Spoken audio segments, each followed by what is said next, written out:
हमारे मुअज़्ज़िज़ मेहमान डॉक्टर आसिम शहनवाज शिबली साहब करेंगे। मैं उनसे मुअद्दबाना दरख्वास्त करूंगा कि सर तशरीफ लाएं। आपकी शख्सियत मोहताज तारुफ नहीं है। डॉक्टर आसिम शहनवाज शिबली साहब को हर कोई हम लोग अच्छे जानता है, वो हमारे दरमियान मोहतरम है। मैं उनसे दरख्वास्त करूंगा कि किताब और साहिब किताब के हवाले से अपनी गुफ्तगू रखें। मोहतरम बड़े भाई नसीम अहमद नसीम साहब, बिरादर अजीज डॉक्टर अहमद कफील और दूसरे बिरादर अजीज इम्तियाज अहमद अलीमी, मैं अहमद मेराज को मुबारकबाद पेश करता हूँ। मैं अपनी बात यहाँ से शुरू करता हूँ कि जब कह दिया है हाँ तो निभाएंगे उम्र भर, जब कह दिया है हाँ तो निभाएंगे उम्र भर, हालांकि दोस्ती का जमाना तो है नहीं।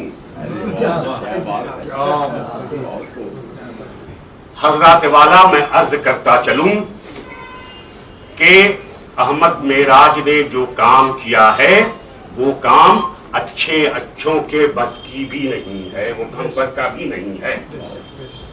और ये सिर्फ पहला उर्दू दीवान ही नहीं है, बल्कि आलमी सतह पर इसकी मिसाल दी जा सकती है कि किसी भी जबान में हायको, खुद जापानी जबान में जहां से ये तवल्लुद हुई है, वहां भी आपको हायको का दीवान नजर नहीं आएगा। हजरात वाला, ये जैसा कि अभी बहुत सारे लोगों ने क्या नाम है, हाँ, साकुरा के सिलसिले से बयान किया। ये एक जापानी सिंफ सुखन है, 17 सिलेबल्स इसके होते हैं, जिसको आप आसानी के लिए अल्फाज समझ सकते हैं। 5, 7, 5 के इस पे ये होता है। और चूंकि हलीम साबिर साहब बैठे हुए, इसलिए कहने की जरूरत भी कर रहा हूँ कि फेलुन फेलुन फा पहला मिसरा, दूसरा मिसरा फेलुन फेलुन फेलुन फा, यानी एक फेलुन का इजाफा दूसरे मिसरे में हो जाता है, और तीसरा मिसरा पहले मिसरे की तरह फेलुन फेलुन फा की तरह है, यानी 5, 7, 5, यानी 17 सिलेबल्स पे मुश्तमिल होता है। और बाशु जो था जापानी शायर, ये इसका मूजिब था, कहलाता है बाशु। और 1936 ईस्वी में साबी के मुदीर हुआ करते थे गालिबन शाहिद अहमद देहलवी।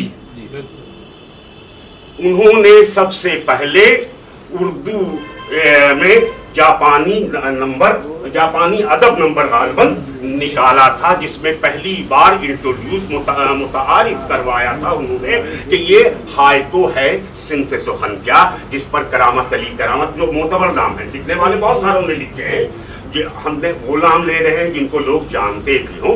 अलीम सबा नवेदी वगैरह का नाम इसमें लिया जा सकता है कि इन लोगों के मजमूए भी हायको के हवाले से आए थे, वरना खून लगा के शहीदों में शामिल होने वाले उस जमाने में भी बहुत सारे शुरा मौजूद थे, लेकिन ये लोग मुस्तनद मोतबर और मोहतरम शख्सियात रही थी। देखिए प्रोफेसर अबू बकर जिलानी साहब भी आ गए, बड़ी मोतबर शख्सियत उर्दू अदब की। तो अब कहने में भी मुझे जरा सा आसानी होती है। तो इन्होंने एक सबसे बड़ा इख्तिसासी पहलू डॉक्टर अहमद मेराज साहब का ये है कि पढ़ने का लगन, जोश और वलवला इनके पास मौजूद है, और संजीदगी से मुतालिया करते हैं। और जो जिन चीज़ों का इल्म नहीं होता है, सिर्फ यही नहीं कलकत्ते में अपने असातिज़ा से या अपने बुजुर्गों से पूछते हैं, बल्कि यहाँ से दूर भी जहाँ जहाँ इनके अपने रफीक रहनुमा या बड़े बुजुर्ग हैं, उनसे भी पूछने में कभी आर महसूस नहीं करते हैं। और इन्हीं सारी चीज़ों ने इनकी शख्सियत को बकौल इनके शख्स से, अशरफ याकूबी साहब के शख्स से शख्सियत बनाने में मुमद्दु माविन, ये सारी चीज़ें साबित हुई। तो मैं जो इख्तिसासी पहलू इनका बता रहा था कि इन्होंने अपने इस हायको के मजमूए में किसी भी मौजू को छोड़ा नहीं है। हर मौजू का उन्होंने, यानी जो गज़लों में आप इस्तेमाल कर सकते हैं, जो नज़मों में आप इस्तेमाल कर सकते हैं, जो रुबाइयात में इस्तेमाल कर सकते हैं, और जो हाइको के मज़ामीन होते हैं, उनको भी उन्होंने उसी फरासत और हिकमत के साथ इन्होंने इसमें पेश कर दिया। मैं ज़्यादा वक्त आपका नहीं लूँगा, बस इतना अर्ज करता चलूँ कि इस मजमूए को पढ़ने के बाद कभी कभी आपकी ये ख्वाहिश भी होगी कि काश ऐसा हाइकू मैंने भी कहा होता। और ये बहुत बड़ी बात है। और जो 6 हाइकू हैं इनके सरवरक के इस पे अंदर में फ्लैग पे, वो वाकई बहुत उम्दा उन्होंने उसका सिलेक्शन भी, इंतखाब भी किया है। बाकी सारी चीज़ें तो अपनी जगह है ही हैं। और इस कम उम्री में भी मोतबर नक्काद, इसमें लिख लीजिए इन्वर्टेड कॉमा में, जो नक्काद हैं उन्होंने इनकी सराहना की है, इनकी दिलजोई की है, और इनसे उम्मीदें भी वाबस्ता की हैं कि ये बहुत दूर तक और देर तक कायमो दायम रहेंगे। मैंने लफ्ज़ देर तक का भी इसलिए इस्तेमाल किया कि बहुत देर तक बहुत सारे लोग अपने मसलक पर कायम नहीं रह पाते हैं, लेकिन डॉक्टर अहमद मेराज से इसकी उम्मीद लगाई जा सकती है कि ये बहुत दूर तक भी जाएंगे और बहुत देर तक अपने मकाम पर कायमो दायम रहेंगे। बस इसी लगन के साथ मुतहर्रिक और फ़आल रहिए, और अपने बुजुर्गों की इज्जत व तौक़ीर में कभी भी कोई कमी नहीं कीजिए। भले से आपके लिए उनके रवैये दिल शिकन हो, उसके बावजूद भी आप अपने वतीरे को, अपने रवैये को कभी अपने लेवल से नीचे गिरने मत दीजिए। तभी आप बड़े आदमी भी बनेंगे, बड़े अदीबो शायर भी बनेंगे।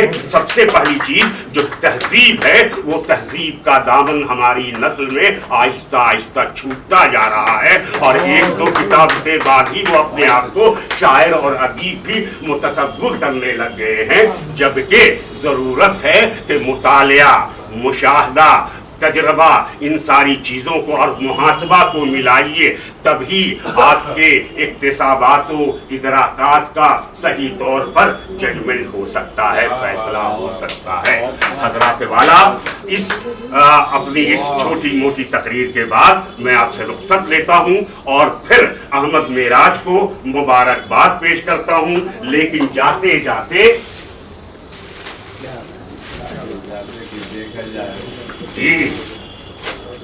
मैं आज के मेहमान खुसूसी जनाब नसीम मोहम्मद नसीम साहब की खिदमत में ये शॉल पेश करने की सआदत हासिल कर रहा हूं।